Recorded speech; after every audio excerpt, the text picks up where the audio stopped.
አስተለን ቤተሰቦች እንደምን ቆያችሁ? አብዱላሂ ተመልሻለሁ። የምርጫ ወሬዎችን እናወራለን።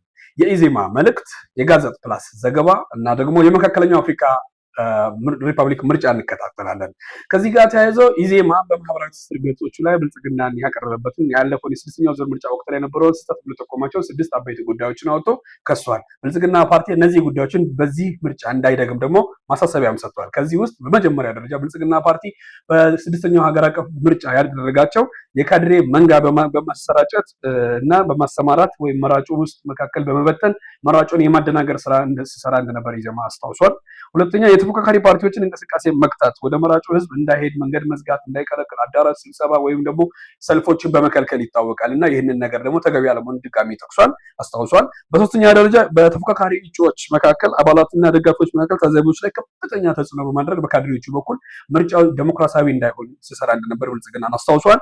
ኢዜማ በአራተኛ ደረጃ የጠቀሰው የሀገርና የመንግስት ጉዳዮችን ብልጽግና ፓርቲ ለራሱ እኛ እንደ ኢትዮጵያ ህዝብ የተሰሩ ስራዎችን የራሱ ስራ አድርጎ የማቅረብ አባዜ ያለበት፣ ይህ ደግሞ ፖለቲካሊ ኢንኮረክት ነው በሚለው አካሄድ አምኖበት ብልጽግና በዚህ ምርጫ እንዳይደግም አስታውሷል።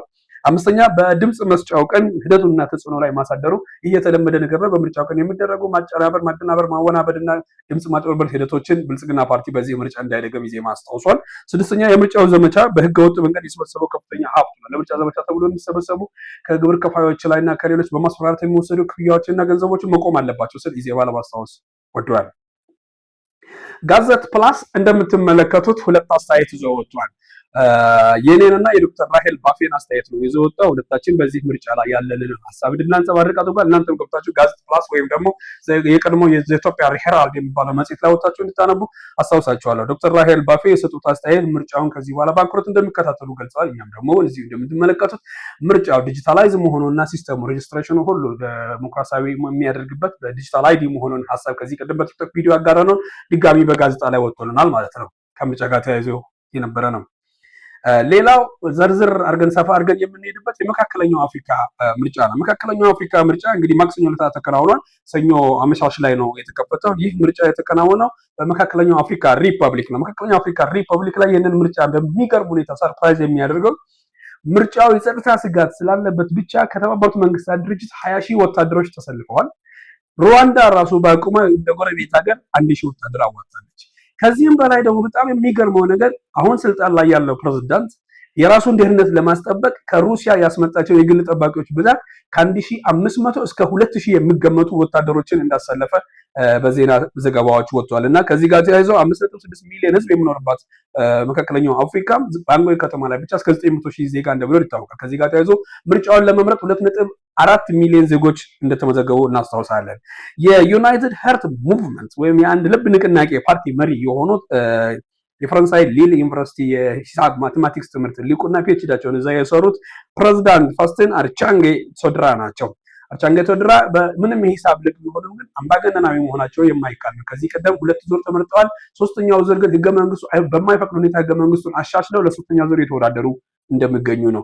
ከዚህ ጋር ተያይዞ 2021 ላይ በተከናወነው ምርጫ ላይ የመጀመሪያው ዙር ያለፉት በ53% እንደነበረ ነው። በመካከለኛው አፍሪካ ምርጫ ላይ ፕሬዝዳንቶች ሲወዳደሩ የመጀመሪያው ዙር የግድ ከ50 በላይ ማምጣት አለባቸው። ከ50 በላይ ያላመጣ ፕሬዝዳንት ወደ ቀጣይ ዙር ምርጫ አይሄድም። ቀጣይ ዙር ምርጫ ወደ ጃንዋሪ ውስጥና ፌብሩዋሪ ውስጥ ይከናወናል ማለት ነው።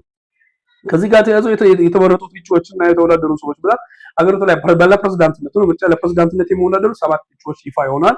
አንዱ አሁን ያለ ስራ ላይ ስልጣን ላይ ያለው ፕሬዝዳንት ሲሆን 2 ደግሞ የቀድሞ ጠቅላይ ሚኒስትሮቹ ተወዳድሯል። ሌሎቹ ደግሞ የግል ተወዳዳሪዎች እንደሆኑ ዘገባዎች ያሳያሉ። ከዚህ ጋር ተያይዞ እንግዲህ ለፓርላማ የሚወዳደሩት ፓርላማቸው 140 ወንበር ነው ያለው፣ ግን 800 እጩዎች በመወዳደር ላይ ይገኛሉ። በማዘጋጃ ቤት ደረጃ ወይ በክልል ደረጃ ደግሞ 200 እጩዎች ተወዳድረው ይገኛሉ። ከ40 ዓመት በኋላ ለመጀመሪያ ጊዜ ማዘጋጃ ቤታዊ ምርጫ ልታከናውኑ ያው እንደምታውቁት አፍሪካ ላይና ደቡብ አፍሪካ አካባቢ የማዘጋጃ ቤታዊ ምርጫ በጣም ወሳኝ ጉዳይ ነው። አሁንም ይህ ጥያቄ ከህዝቡ በመምጣቱ ከ40 ዓመት በኋላ መካከለኛው አፍሪካ ላይ የማዘጋጃ ቤታዊ ምርጫ ይከናወናል። ለዚህ ማዘጋጃ ቤታዊ ምርጫ የሚከናወኑ 280 እጩዎች የተወዳደሩ ነው። ቦታው የተዘጋጀው ለ179 ማዘጋጃ ቤቶች ነው። ከዚህ ጋር ተያይዞ እንግዲህ እየተከናወነ ያለው ምርጫ ከአቅሟ በላይ እንደሆነ ነው የሚያሳየው። ቅድም እንደገለጽኩላችሁ የሴኩሪቲ ሁኔታው በጣም አሳሳቢ ነው። ነገር ግን ምርጫው ገና ከመጀመሩ ምርጫውን አንፈልግም ህገ መንግስታዊም አይደለም በሀገራችን ህገ መንግስት ምርጫ አንድ ፕሬዝዳንት 2 ተርም ነው የሚያገለግለው በማለት የራሳቸውን ቡድን የመሰረቱ ዘ ሪፐብሊካን ብሎክ ፎር ዘ ዲፌንስ ኦፍ ዘ ኮንስቲቱሽን የሚባሉት የፖለቲካ ቡድኖች ይህንን ምርጫ ከወዲሁ አውግዘውታል። ከዚህ ጋር ተያይዞ የአፍሪካ ህብረት ታዛቢዎችን ልኳል። የተባበሩት መንግስታት ድርጅት ወታደሮችን ጨምሮ ሌሎች አፍሪካ ሀገራት የሚሳተፉበት ነው። ቶታሊ ግን ለዚህ ምርጫ በሚገርማቸው ሁኔታ ሀገሪቱ 30 ሺህ ወታደር አዘጋጅታለች። ከውጭ የመጡ ደግሞ ወደ 20 ምናምን ሺህ የሚጠጉ ወታደር አለ። አጠቃላይ 50 ምናምን ሺህ የሚጠጋ ወታደር ይህንን ምርጫ ሰላማዊ ለማድረግ የተንቀሳቀሰ ይገኛል። በጣም አስፈሪና በጣም ስጋት የሚጥል ምርጫ ስለሆነ ነው ለማስታወስ የወደድኳችሁ። አቡላ ነኝ። በቀጣይ እንገናኛለን። መልካም ጊዜ